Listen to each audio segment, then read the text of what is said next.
Hi there, my name is Dr. Doug. Let's talk about spinal cord injuries, also known as SCIs. This is Anna, and here is her story. When I first woke up and when I first started remembering, Erin was the person who was there to tell me what had really happened to me. And Anna said something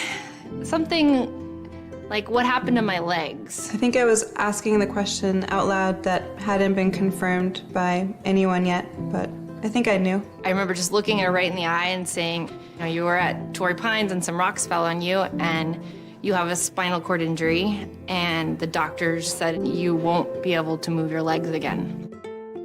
The spinal cord is a series of nerves that starts from your brain and runs down along your back. They are bundles of afferent and efferent nerve fibers which connect the brain to our limbs, chest, and other parts of the body. It also allows our brain to control our muscles and our movement. So what are SCIs?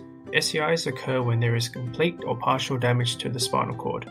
A damaged or severed spinal cord results in permanent changes to voluntary control and sensation below the point of injury. For example, a broken neck will deprive someone of the ability to use their arms and legs as well as their bowel and bladder control.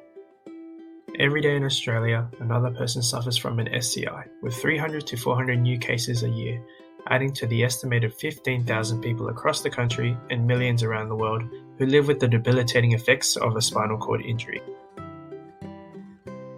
Spinal cord injuries were most frequent in the 15 to 24-year-old age group, and of the reported spinal cord injuries, 84% were male and 16% female. A spinal cord injury usually begins with a sudden traumatic blow to the spine. The blow fractures, compresses, or dislocates some of the vertebrae, the rings of bone that protect the nerves inside the spinal cord. Damage to the nerves causes a disruption in the pathway that carries messages up and down the spinal cord between the brain and the rest of the body. A spinal cord injury can affect feeling and movement below the level of the injury temporarily or permanently. What types of SCIs are there? SCIs are separated into two main categories, complete and incomplete, which refers to the extent of damage done to the spinal cord. Paraplegic refers to loss of sensation and movement in the lower limbs, whereas tetraplegic or quadriplegic refers to the loss of sensation and movement in all four limbs. The most common to least common forms of SCIs are incomplete quadriplegia, incomplete paraplegia, followed by complete paraplegia, and finally complete quadriplegia.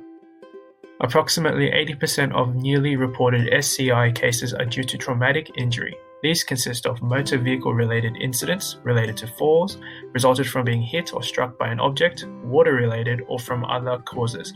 Approximately 21% of these newly reported SCI cases are non-traumatic.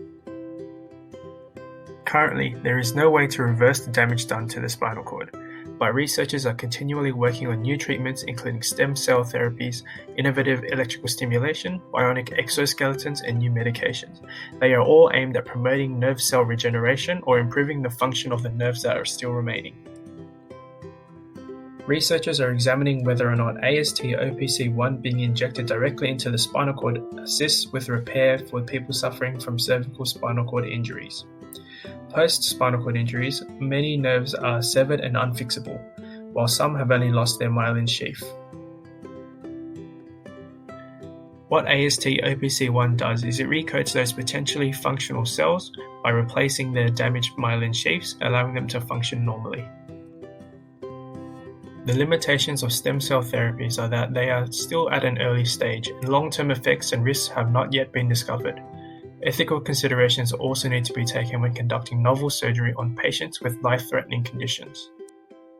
Spinal cord injuries disrupts control of the neuromuscular systems in our bodies. Electrical stimulation of the remaining functional central and peripheral nervous systems enables therapeutic exercise options, prevention of further complications due to the spinal cord injury, and functional restoration. Depending on where the electrical stimulation is used, many daily activities that we take for granted can be restored, like bladder control and respiratory function, as well as prevention of pressure ulcers. This significantly reduces morbidity and mortality rates of SCIs. Limitations are that electrical stimulation cannot reach deep muscle targets for stimulation. Exoskeletons are robotic units controlled by computers to emulate and assist with movement. They are rehabilitation tools used by individuals suffering from spinal cord injury. Limitations are that there is insufficient supportive evidence and its high cost in production. Medications that are used to treat spinal cord injuries include corticosteroids like dexamethasone and methylprednisolone. The rationale is that their anti-inflammatory actions are effective in treating cerebral edema. Both methylprednisolone and dexamethasone showed greater improvement with complete and incomplete SCIs. The limitations of medications like corticosteroids include being previously tested as a prophylactic method in surgeries, but with no functional improvement found, as well as their side effects being severe enough which led to corticosteroids no longer